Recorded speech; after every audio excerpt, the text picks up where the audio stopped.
180. Welcome back to Online Darts, everyone. We're here in Dudley and we've got Super Chin, Daryl Gurney. Daryl, first of all, it's been a while. How's things? It has been a while. Yeah. God knows, first of the year. So hopefully first of many. Yeah, look, this year we've seen the good, the bad and the ugly of Super Chin. Would that be a fair assessment? Yeah, 100% true, because honestly, some weekends I don't know which one comes up. I was struggling before I went to Wales, and I didn't book a return flight because I think I'm going to go home probably Saturday morning.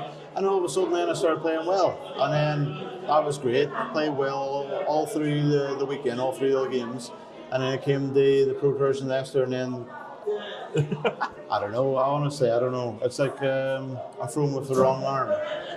Is it frustrating because, like you say, we're only in March and we've seen you post those big averages, and like you say there, then you feel like you can't throw them.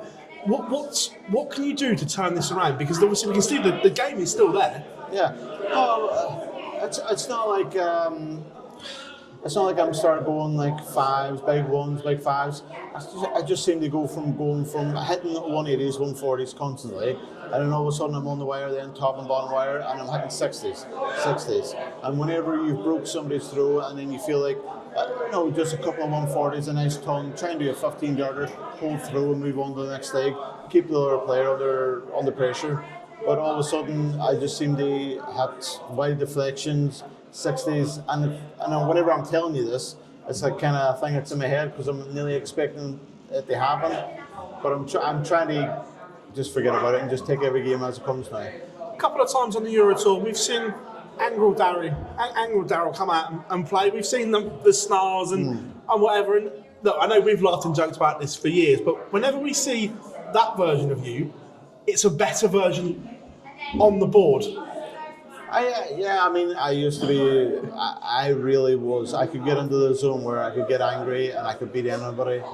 But with fines rolling about and stuff like that, the PDC has absolutely took it out of me. I can't do nothing now because not even like I've never really did anything towards a player. It was always myself, G myself up. And I feel like now if I do anything, there's always somebody on social media saying something, doing something. I've done that wrong. I've done something to put the other player off where I absolutely haven't. I'm just G'ing myself up. But literally any competition I go to now, I don't know which.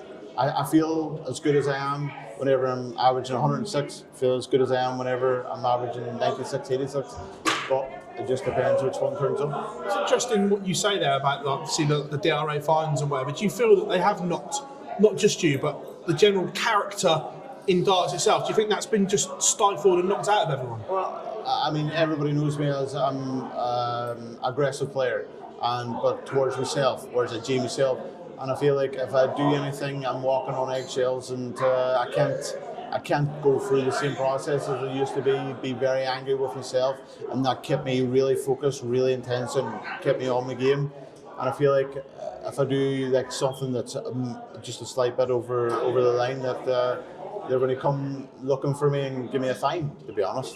So for me, the PDC have knocked the aggression out of myself.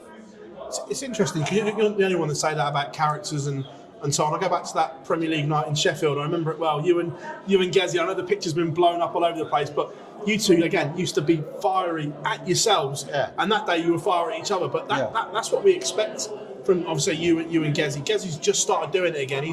The shackles have come off, and we're seeing him win again because he's taken the shackles off. Yeah, well, I mean, he's in the right stage. I think Gezi has actually found a second gear, a second breath of fresh air, and he'll run with it. I mean, for me, I think there's not many people other than the two looks playing better than Gezi, so I expect him over the 17 weeks or whatever it is to finish top 4. But whenever he's playing week in and week out, and you can do that, it's so much better. Because whenever I played in the Premier League, I loved it. I loved how it made me feel. It made me practice, made me do anything. And then now it's like whenever I go to play on stage, it's like I'm like starting over again. It's like, oh, I played in the UK Open. My next one's the match play, which are 3 or 4 months apart, whereas they're playing every week, and I think they get a big advantage for doing that. And then obviously whenever you're playing the UK Open, instead of playing in the upstairs in in Riley's or whatever it's called, you're playing on the main stage. Well, you're the only one to say that we never see certain players on those outside boards at the UK Open. Yeah, no, well, this is it. I mean, don't get me wrong. The best one that I can come up with was I don't know, it was around COVID or something, but Peter Wright, I think he had to go up there where all us normal players go up there, and he got hammered by Nathan Rafferty. Nathan's a great player, great dart player, great friend of mine, but he got a lesson that day. But it just shows you, whenever you take them big players like Peter Wright off the main stage, it is a lot harder because the crowd is on you. And that's probably why I haven't won a game in probably 3 or 4 years in the UK Open, because I've got everybody shouting for whoever I'm playing. We've had the first Euro Tour of the year, the first one with the new qualifying criteria. What was your thoughts on that when it came out? Really annoying. It took a wind out of my sails, because last year I thought it's so hard. The quality of the players now in the PDC strength depth, even on the Friday, is so good that I thought I don't really want to be playing here. I want to be playing on a Saturday.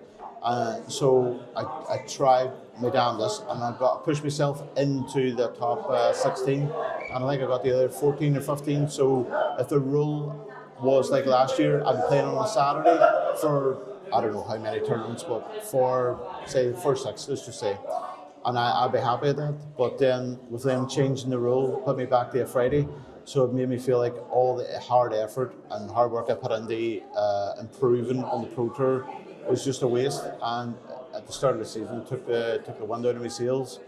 But at the same time, whenever it comes around and they go, you're playing on a Friday, you got to beat whoever's in front of you, try and get to the Saturday, because at the end of the day, darts waits for nobody. And if you want to mope about and not get your head in the game and try and win, stay at home. Do the big boys get overprotected now, do you feel? No, they don't. It's not the big boys that they're protecting. It's the people that's just below them that they're protecting. In what way?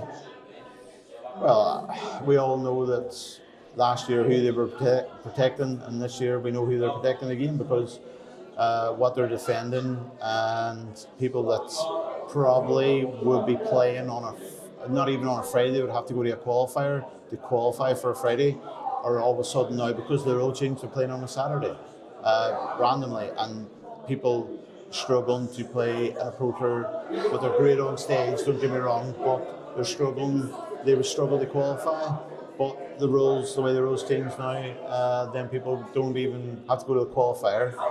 They don't have to play on a Friday, they play on a Saturday, and that takes a lot of pressure off them, because they know they're playing somebody that maybe won a game and they're a wee bit fresher. But it's just the wild world of the PDC. The last 2 years with the rule change. Does this rule change almost make the Pro Tour ranking irrelevant? It's almost as if, like for you, get your 20 grand or whatever the figure is to make sure you're at Minehead, and then after that it doesn't matter. Yeah, I mean, for me, last year and the year before, I said I want to improve whatever my ranking was. I want to improve that, be top 16. I would love to be in the top 16 of the Pro Tour after the 30 events. But sometimes it will happen, sometimes it won't. But then whenever it comes along now, I feel like, well, just what's the difference? I might as well just qualify just about Minehead and see, and then take it from there. Obviously, you're going to be playing a higher seed, but at the same time, if you want to play a higher seed, you've got a better chance of beating them on the main stage than beating them in the Portaloo out the back. You know what I mean? So it's catch-22, and it's really hard to see where you're going to be at whenever you're doing that, trying your best, and then your reward is flushed down the toilet, and then you've got to start over again. And some people just get an advantage of it because of their world rankings, not their Pro Tour, not their European rankings. Daryl, absolute pleasure catching up with you here, man. I know you've got to go and play in a minute, so thank you very much. Cheers. No worries.